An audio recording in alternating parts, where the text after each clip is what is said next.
सिंगुल रहे या उसके असली जगह पहुंचाया जाए, इस पर लेकर विवाद होगा।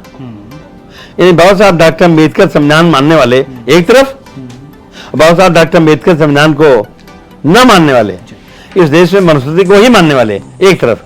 हम खुद चाहते हैं कि बंटवारा हो जाए, कौन इधर है कौन उधर है, हमारा काम है। स्टैचू वाला मुद्दा भी उठेगा क्या? पक्का उठेगा। बाबा साहब अम्बेडकर की सूचना बिल्कुल उठेगा।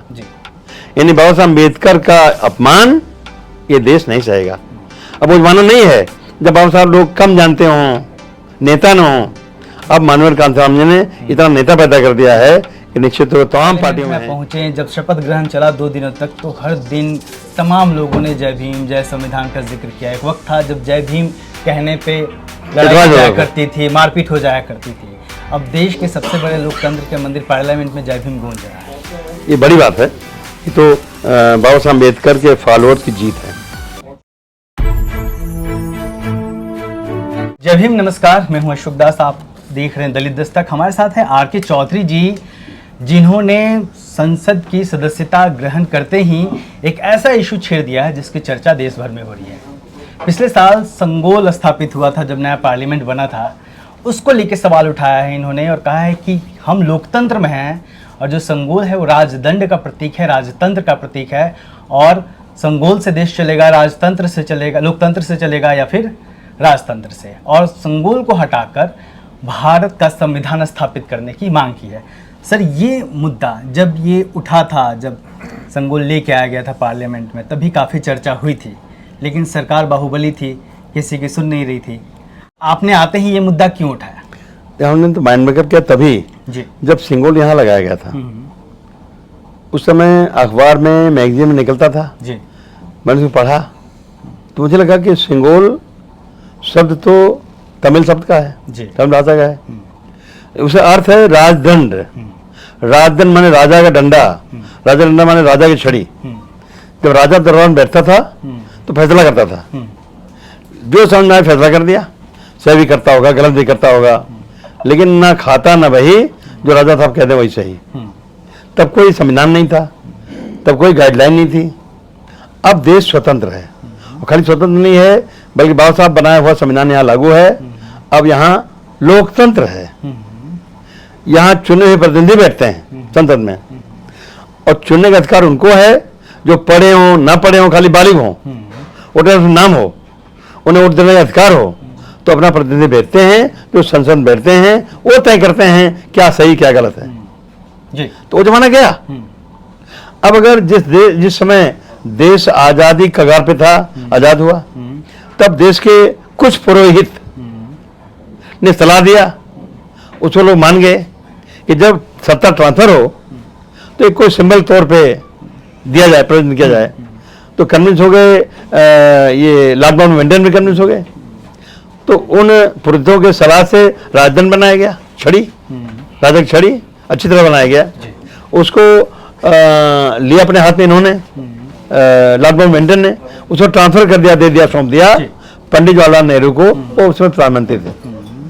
पंडित जवाहरलाल नेहरू ने बड़ा सम्मान साथ लिया, पूजा पाठ साथ लिया, लेकिन सही मामले में उन्होंने उसको रख दिया इलाहाबाद के उसमें म्यूजियम में रख दिया। वो सही फैसला था। अब क्या कारण है कि एक प्रधानमंत्री जो पढ़ा लिखा है, मोदी जी से ज्यादा पढ़ा लिखा है, उस प्रधानमंत्री ने रख दिया उसको म्यूजियम में। तो क्या कारण है कि मोदी जी आए और उसको निकाल के लाके संसद भवन रख दिया, जबकि संसद भवन या हमारी संसद लोकतांत्रिक पद्धति से चलती है। यहाँ आईपीसी है, सीआरपीसी है, एविडेंस है, बाबा साहब अम्बेडकर संविधान है, उससे चलेगा। सर, कहा गया, भारतीय जनता पार्टी के तमाम नेता कहते रहे कि हम आएंगे तो संविधान बदल देंगे, 400 पार इसलिए चाहिए क्योंकि संविधान बदलना है।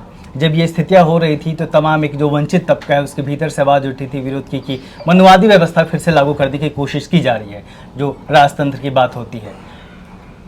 इस मामले में आप लोगों को मामला उठा है तो आरजेडी ने भी साथ दिया है, अखिलेश यादव जी ने भी बयान दिया है, कहीं ना कहीं कांग्रेस भी इस मुद्दे पे साथ आई है। तो क्या ये बड़ा मुद्दा बनेगा पार्लियामेंट में? देखिए, दो बातें हैं जी। एक तो बातें जो बताया तो वो ज़्यादा क्लियर नहीं हुआ जी। इस देश में सिंगुल रहे या उसके असली जगह पहुंचाया जाए, इसको लेकर विवाद होगा।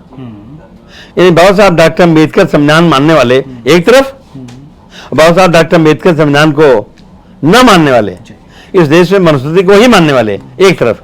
हम खुद चाहते हैं कि बंटवारा हो जाए, कौन इधर है कौन उधर है, पिता हो जाएगा, हम लोग चला लेंगे, लकीर खिंच जाए, लेकिन खींचना चाहिए, क्योंकि ये देश बंटवारा हो रहा है लेकिन हिंदू मुसलमान में। संविधान कहता है हिंदू भी हैं, मुसलमान भी हैं, सिख भी हैं, इस और सिख भी हैं, और हर कौम बौद्ध भी हैं, जैन हैं, पारसी हैं, अपना अपना धर्म के नाम है। संविधान न किसी धर्म को घटाएगा न बढ़ाएगा। तो हमारा संविधान तो बढ़िया संविधान है और वो लोकतांत्रिक व्यवस्था मानता है।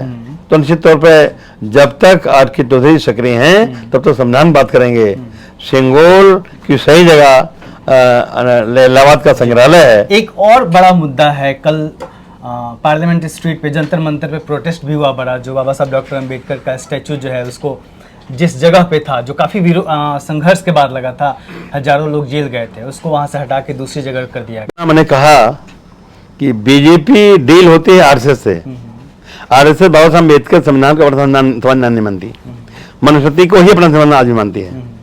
तो निश्चित तौर पर वही करेंगे जो करते आए हैं। दूध पानी पानी तो हम लोग करेंगे ना, हैं? संविधान के पक्ष में कौन है, संविधान के खिलाफ कौन है, ये लकीर खींचना बांटना ये हमारा काम है। स्टैचू वाला मुद्दा भी उठेगा क्या? पक्का उठेगा। बाबा साहब अम्बेडकर की सूचना बिल्कुल उठेगा। यानी बाबा साहब अम्बेडकर का अपमान ये देश नहीं सहेगा। अब वो जमाना नहीं है जब बाबा साहब लोग कम जानते हों, नेता न हों। अब मानवेंद्र कांशीराम जी ने इतना नेता पैदा कर दिया है कि निश्चित तौर तमाम पार्टियों में हैं, लेकिन लामबंद तो होंगे। आपने मानवेंद्र कांशीराम का जिक्र किया, लंबे समय तक आप उनके साथ रहे, काम किया, आपने बीएसपी के साथ जुड़े रहे। पार्लियामेंट में आप पहुंचे, जब शपथ ग्रहण चला 2 दिनों तक, तो हर दिन तमाम लोगों ने जय भीम जय संविधान का जिक्र किया। एक वक्त था जब जय भीम कहने पे लड़ाई हो जाया करती थी, मारपीट हो जाया करती थी। अब देश के सबसे बड़े लोकतंत्र के मंदिर पार्लियामेंट में जय भीम गूंज रहा है। ये बड़ी बात है। ये तो बाबा साहब अम्बेडकर के फॉलोअर्स की जीत है और आगे जीत सब दिखाई पड़ेगी। कांशीराम जी को कैसे याद करते हैं, याद आते हैं? अब याद करते हैं, चूंकि साथ में काम किया है और हमसे काफ़ी काम लिया उन्होंने। अगर कांशीराम जी ना होते तो आर.के. चौधरी राजनीति में ना होते, तो निश्चित हम तो कभी बोलेंगे नहीं और कोशिश करेंगे कि उनके रास्ते पे चल के जितना समाज को हम समेट पाएंगे समझ पाएंगे, जितना समाज के लिए कर पाएंगे, अम्बेडकर बात को जितना बढ़ाएंगे। आर.के. चौधरी जी, आप मोहनलालगंज से जीत के आए हैं, लंबे समय तक आपका क्षेत्र रहा है, लगातार आप कंटेस्ट करते रहे हैं। आप जैसे अनुभवी लोग जो पार्लियामेंट में हैं और संविधान पसंद लोग पार्लियामेंट में हैं, पिछली बार से क्या बदलेगा इस बार संविधान में, संसद भवन में? अब मुझे लगता है कि जो चिट्ठी उन्होंने लिखी है, ये चिट्ठी कभी सोचा भी नहीं होगा किसी ने लिखने के लिए। तो अगर लिखी है, डाली है, चर्चा है, अभी लोग प्रदेश में चर्चा शुरू हो गया है, तो पहले कभी नहीं हुआ था। अब जो नई पीढ़ी आई है उसके नेता माननीय अखिलेश यादव हैं। वो अखिलेश यादव नहीं हैं जो 10 साल पहले हुआ करते थे।